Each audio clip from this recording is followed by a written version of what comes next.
2024 के लोकसभा चुनाव के बाद भारतीय जनता पार्टी के घटते गिराफ ने स्टेट को तो परेशान किया ही किया है, प्रधानमंत्री नरेंद्र मोदी को भी मुकम्मल तौर से परेशान करके रख दिया है। लोकसभा चुनाव के बाद महाराष्ट्र का चुनाव है और महाराष्ट्र चुनाव को लेकर एक इतना बड़ा अपडेट सामने आया है देवेंद्र फडणवीस का, जिसके बाद भारतीय जनता पार्टी अपने आप को असहज महसूस कर रही है और खुद को सत्ता से बेदखल होते हुए स्वीकार भी रही है। और स्वीकारना इसलिए महत्वपूर्ण हो गया है क्योंकि एक बयान छपा है इंडियन एक्सप्रेस पर, मीडिया पर, जिस बयान में यह कहा जा रहा है कि देवेंद्र फडणवीस ने अपने तमाम भाजपा के नेताओं से कहा है कि 100 सीटें कम से कम भाजपा जीते, ताकि जो कोई दूसरे सहयोगी दल है वो बिना भाजपा के अपने सरकार ना बना सके, सरकार में काबिज ना हो सके। लोकसभा चुनाव से पहले जिस तरह से एकनाथ शिंदे की शिवसेना अलग हुई, लोकसभा चुनाव से पहले जिस तरह से अजीत पवार अपने गुट के साथ एनसीपी को दो हिस्सों में बांटकर भाजपा के साथ चले गए, उसके बाद जो है बहुत सारे अपडेट सामने आ रहे हैं। देवेंद्र फडणवीस का एक बयान जो है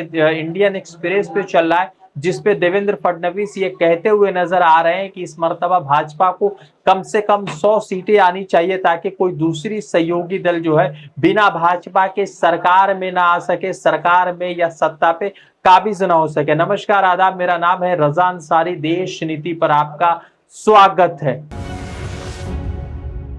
देश नीति,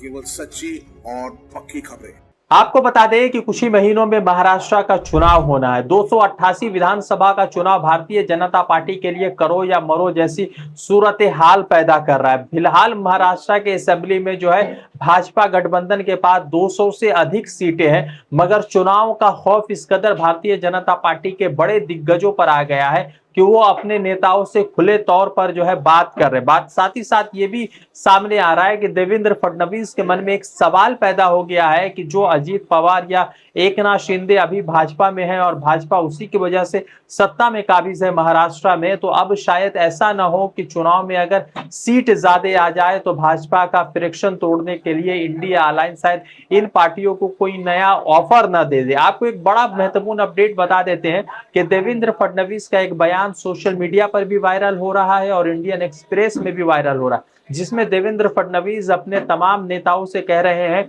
कि आपको कम से कम यानी भाजपा को 100 सीटें जीतनी है ताकि कोई भी दल हमारे बिना सत्ता में आने के ख्वाब ना देख सके, सत्ता में काबिज ना हो सके। वो देवेंद्र फडणवीस जो 2024 के लोकसभा चुनाव से पहले महाराष्ट्र के तमाम शहरों में जाकर प्रधानमंत्री नरेंद्र मोदी के साथ अब की बार 400 पार की बात कर रहे थे, वो अपने आप को महाराष्ट्र के चुनाव में असहज महसूस कर रहे हैं और शायद अपनी हार भी तस्लीम कर रहे हैं। एक तरफ तो 100 सीटें जीतने का आंकड़ा खुद लेकर चल रहे हैं, तो 45 सीटें जो जरूरी है, चूंकि वहां पर 288 सीटें हैं और सरकार बनाने के लिए 145 सीटें चाहिए, तो वो एकनाथ शिंदे की शिवसेना और अजीत पवार के एनसीपी पर छोड़ रहे हैं। अब एक बात आपको और अपडेट कर देते हैं कि आज के सूरत हाल में अगर लोकसभा का चुनाव होता तो महाराष्ट्र में क्या कुछ होता, क्योंकि इस पर भी सर्वे आया। दूसरी तरफ जो है मोदी मीडिया इस तरह से अपने चरित्र को खराब कर चुका है। लोकसभा चुनाव के प्रेडिक्शन, वहां के सर्वे,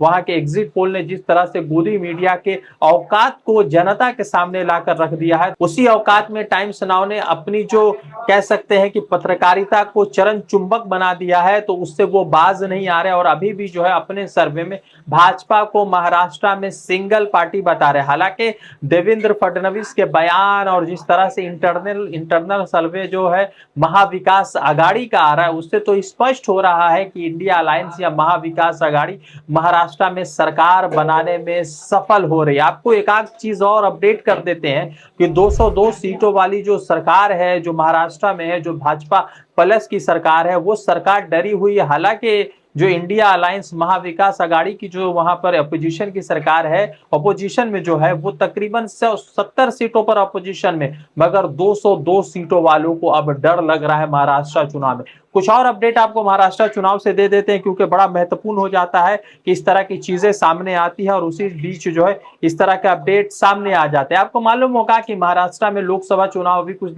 कुछ महीना पहले संपन्न हुए। उस लोकसभा चुनाव में 48 सीटें, 17 सीटें ही महज जो है भाजपा अलायंस को मिली और इंडिया अलायंस को 31 सीटें मिली है। यानी कि ये तो तय था कि लोकसभा चुनाव में महाराष्ट्र में मोदी जी के इतने चेहरे को भी वहां की जनता ने नकार दिया और वो सब जो है चले गए कहां, किसके पास, राहुल गांधी के पास या उद्धव ठाकरे के पास या शरद पवार के पास, महाविकास आघाड़ी या इंडिया अलायंस के बाद। आपको चीज एक और बता देते हैं कि जिस तरह से जो है टाइम्स नाउ का सर्वे सामने आया उससे बहुत सारे लोगों के मन में एक सवाल पैदा कर दिया, और वो सवाल इसलिए है कि तमाम तरीके के इंटरनल सर्वे अलग अपडेट दे रहे हैं, मगर इस तरह से टाइम्स नाउ किस तरह का अपडेट दे रहा है। एक चीज और समझिए कि मोशन का एक सर्वे आया है कि अगर लोकसभा चुनाव आज के हालात में होते, आज की परिस्थिति में होते, तो महाराष्ट्र में किसको फायदा मिलता। वहां पर आपको बता दें कि महाराष्ट्र में अगर आज के वक्त में चुनाव होते तो कांग्रेस को 16 सीटें आती और भाजपा को 12 सीटें आती। यानी कि राहुल गांधी का गिराफ बढ़ रहा है, हालांकि 13 सीटें वो जीत चुके हैं, तो 3 सीटें और उनकी